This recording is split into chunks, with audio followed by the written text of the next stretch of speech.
so racist, they're so racist. Some of that you went through was not racism.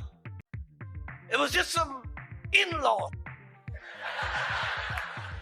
Sometimes it's just some in-law. Meghan Markle believed she could frame herself as the eternal victim, but before long, the entire entertainment industry flipped the script and turned her story into a full-on comedy showcase. From Chris Rock to South Park, nobody pulled their punches, and every joke hit harder than the last.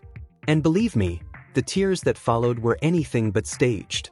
Wait until you hear who delivered the most brutal roast of all. It turns out it's not. Meghan Markle said that when she joined the royal family, they took away her passport, driver's license, and keys. Welcome to the royal family. Meghan Markle has managed to earn a title nobody in Hollywood would ever want, the most hated person of 2025. And honestly, it's almost impressive how quickly she rose to the top of that list. From a once minor actress to a duchess with a worldwide spotlight, she somehow managed to irritate nearly every corner of the entertainment industry in record time.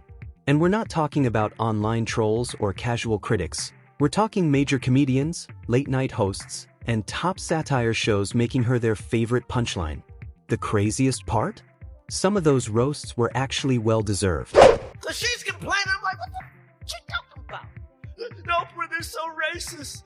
They wanted to know how brown the baby was gonna be. Chris Rock didn't just crack a joke. He dropped a reality check disguised as a punchline.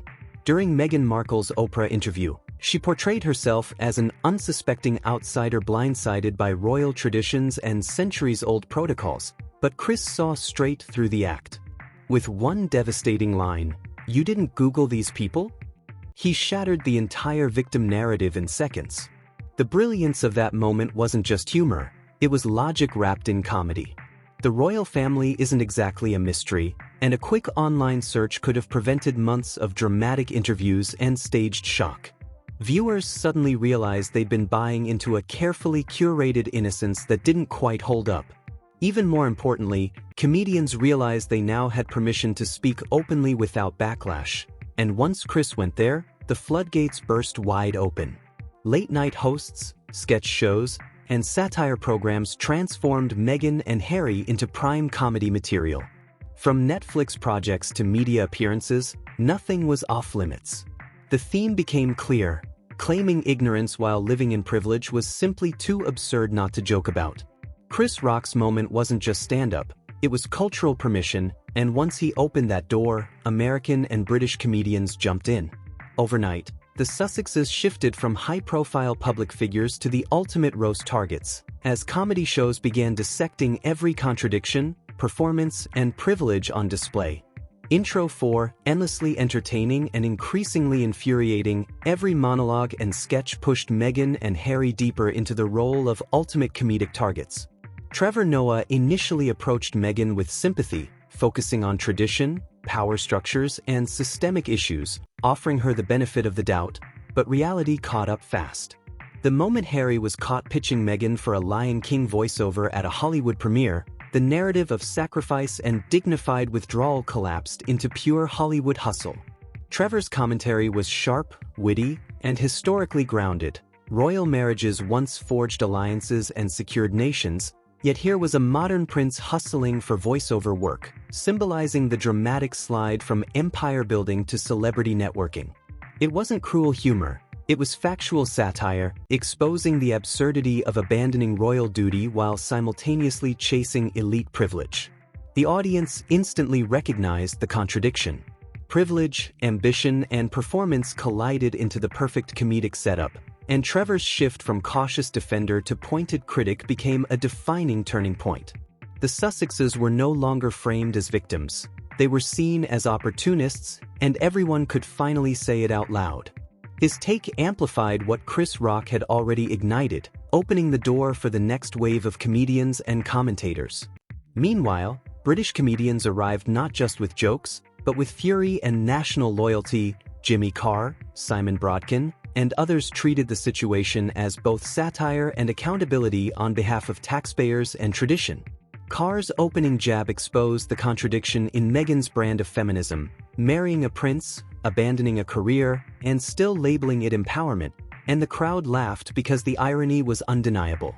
Brodkin went further after watching the full Netflix documentary, declaring it a spectacular failure as neutral viewers turned into critics, overwhelmed by staged emotion, theatrical language, and glaring contradictions. British comics weren't simply roasting, they were voicing public frustration over a lavish lifestyle funded by the very nation being criticized. Their humor carried weight. Every punchline highlighted the widening gap between claimed struggle and obvious privilege. The message became clear: the Sussexes weren't just comedy subjects, they were public figures whose contradictions demanded cultural scrutiny. Bill Maher was the first to articulate the problem with absolute precision: the Sussexes want it both ways. You can't claim to hate attention while writing a tell-all memoir, doing global media tours, and appearing on every major talk show. The logic collapses instantly. It's like standing on stage shouting, "I hate public speaking," while hosting a 2-hour live broadcast. Maher didn't just joke about it, he analyzed the mindset they represent, contrasting them with the Queen's philosophy of dignity through silence: never complain, rarely explain. In comparison, the Sussexes' complaints feel constant, performative, and unapologetically self-centered, every grievance broadcast, every frustration monetized. The irony is unavoidable. They ask the public for sympathy while living in multi-million-dollar estates with security, privilege, and limitless opportunities. The humor hits hard because it's rooted in truth. Maher exposes how their problems, though real to them, feel trivial and disconnected from reality when viewed against their position in the world. Complaining from a mansion in Montecito isn't relatable, it's exhausting, and audiences recognize that instantly.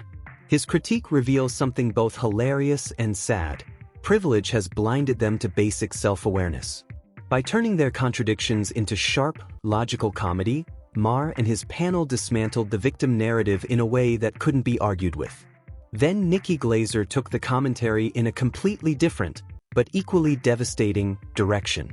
No analysis, no philosophy, just blunt honesty.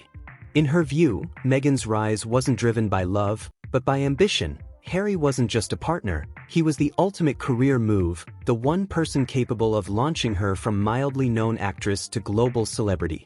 And it worked. Before Harry, Meghan was barely recognized outside small industry circles. After Harry, she became a worldwide brand. Fame? Achieved. Questionable. Glaser framed it simply: Meghan chose the man who could make her more famous than any acting role or award ever could, and the public could see it.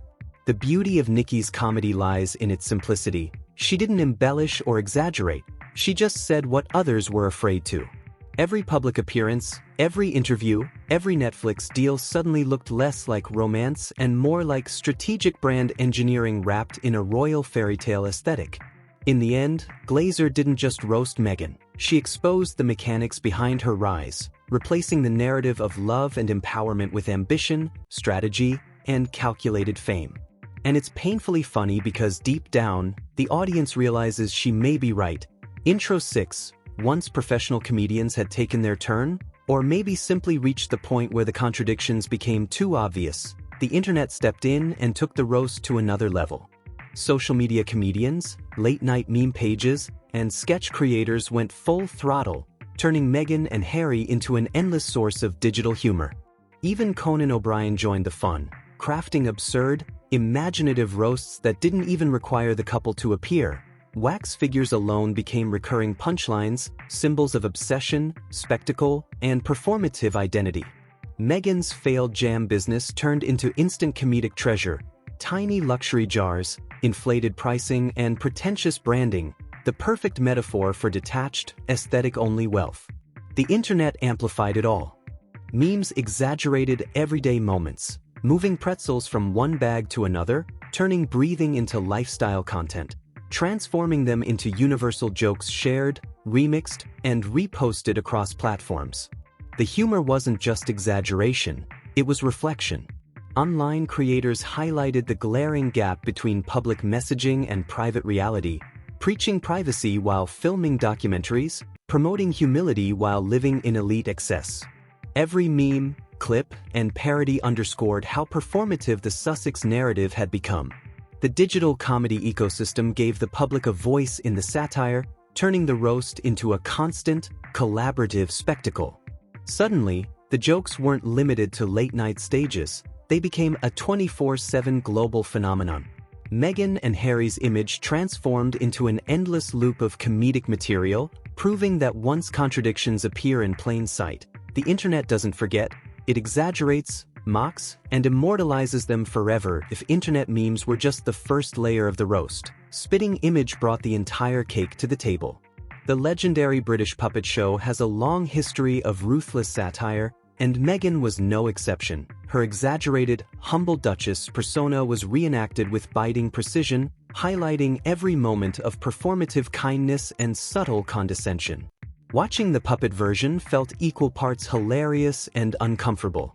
The brilliance was in its simplicity. Meghan teaching people how to breathe? Decorating ordinary snacks with flowers and calling it soulful? Harry baffled by a microwave while Meghan snaps in irritation? The humor worked because it magnified contradictions that already existed, turning quiet realities into painfully funny exaggerations. The satire wasn't mere mockery, it was a mirror, reflecting a public figure drifting further from self-awareness. Every scene emphasized contrasts, demanding privacy while living next to Oprah, preaching humility while filming Netflix specials, promoting authenticity while building a polished media empire. The power dynamic between Harry and Meghan was amplified too, puppet Meghan confidently steering the moment while Harry stumbled behind, transforming subtle truths into overt comedy. Spitting Image proved that satire can sometimes strike harder than direct criticism, exposing contradictions in ways traditional commentary never could. And just when you thought the roasting couldn't escalate further, animation took over. Shows like South Park and Family Guy didn't just parody the Sussexes, they dismantled their public image entirely. South Park turned Harry's memoir into a fairy tale about a prince who couldn't stop complaining, while Family Guy mocked sponsored posts, brand deals, and the ongoing quest for fame packaged as privacy. Animation removed all restraint, exaggeration became truth. Their media empire, once framed as purposeful and aspirational, was transformed into raw comedic material. Privilege, performative struggle, and relentless publicity were exposed with brutal clarity. Every project, every appearance, every curated lifestyle choice became a symbol of absurdity. The genius of animation was its freedom. Privacy claims were mocked with scenes of cameras following them everywhere, lifestyle branding was reduced to teaching basic human behavior as wisdom, and every contradiction was amplified until denial became impossible. By the time South Park and Family Guy were done, Meghan and Harry were no longer just celebrities. They had become cultural punchlines, textbook examples of contradiction and privilege, mocked endlessly across generations. The message was unmistakable. Performative victimhood wrapped in luxury isn't just unbelievable, it's irresistibly comedic. Like this video? Subscribe to US Kingmaster for more powerful and eye-opening content. Thanks for watching.